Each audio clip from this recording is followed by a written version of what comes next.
இளைய தலைமுறையிடம் அரசியல் விழிப்புணர்வு உள்ளதா என உதகையில் பொதுமக்கள் அளித்த கருத்துக்களை பார்க்கலாம்.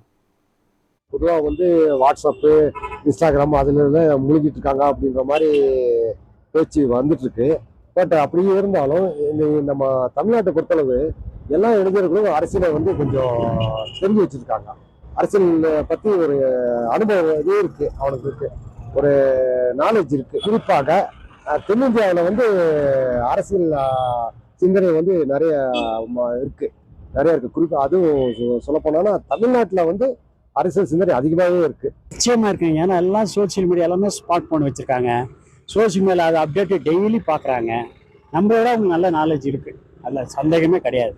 இப்போ 18ல இருந்து ஒரு 30 வயசுக்குள்ள இருக்கிற ஓட்டெல்லாம் நிச்சயமா மாற்றம் கொடுக்குற வாய்ப்பு இருக்கு. அவங்க எல்லாம் விஜய் ரொம்ப லைக் பண்றாங்க, அது என்ன நமக்கு தெரியாது. ஆனா விஜய் ரொம்ப லைக் பண்றாங்க. இந்த யங்ஸ்டர்னால விஜய் ஓட்டுனால நிச்சயமா அடுத்த எலெக்ஷன்ல ஒரு நிச்சயமான ஒரு மாற்றம், ஒரு ட்விஸ்ட் கண்டிப்பா நடக்கும். என்னோட கருத்து, இன்னைக்கு இருக்கிற இளைஞர்கிட்ட அரசியல் நல்லா பேசுறாங்க. அரசியல் ரொம்ப பழைய கட்சிக்காரங்களை விட அரசியல் தெரிஞ்சவங்களை விட நுணுக்கமா பேசுறாங்க. ஆனா ஓட்டு போடும் போது கரெக்டா சிந்திச்சு ஓட்டு போடுறது இல்லை. அந்த தன்மை என்னைக்கு வருதோ அன்னைக்கு தான் தமிழ்நாட்டுல நம்ம உருப்படுவோம். இன்னைக்கு இளைஞர்லாம் ரொம்ப துடிப்பாகவும் ஆர்வமாகவும் இருக்கிறாங்க ஓட்டு போடணும்னு சொல்ற காரணக்காக.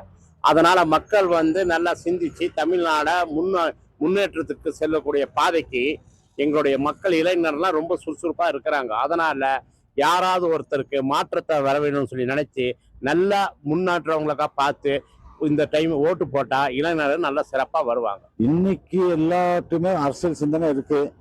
எல்லாமே ஜியோ பாலிட்டிக்ஸ் பார்க்குறாங்க. அதுவும் இல்லாமல் நேஷனலோட இதுவும் பார்க்குறாங்க, ஸ்டேட்லையும் பார்க்குறாங்க.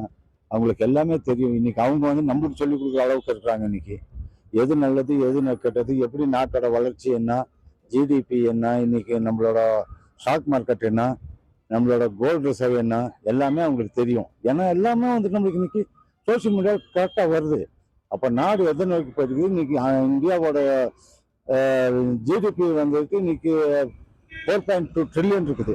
அதாவது 5வது எக்கனாமி இன்னைக்கு வேர்ல்டுல. அந்த அளவுக்கு இருக்கும்போது இன்னைக்கு எல்லாருக்குமே எல்லாமே தெரியுது. இன்றைய இளைஞர்களுக்கு மத்தியில் அரசியல் சிந்தனை என்பது ஒரு மோகம்.